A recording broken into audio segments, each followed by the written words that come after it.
Guys, আমরা চলে আসলাম আজকে নতুন একটি গল্পতে। যে গল্পটি হবে এক শিক্ষার্থী নিয়ে, যিনি পড়ছেন ইংলিশ ডিপার্টমেন্টের সেকেন্ড ইয়ারে।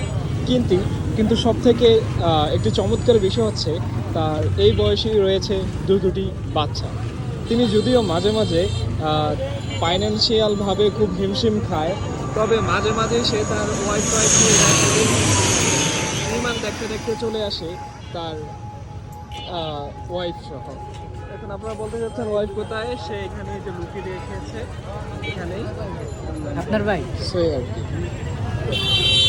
মাঝে মাঝে তিনি বড় ধরনের বিজনেস করেন।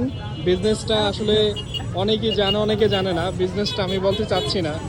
তিনি তার বিজনেসের চাঙ্গা টাকা দিয়ে নিয়ে নিলেন বাইক, নিউ বাইক। তার কথা বললেই নয়, তার নাম হচ্ছে ইমরান শেখ। আর আমি রিপোর্টার আসছি প্রিন্স নাহি।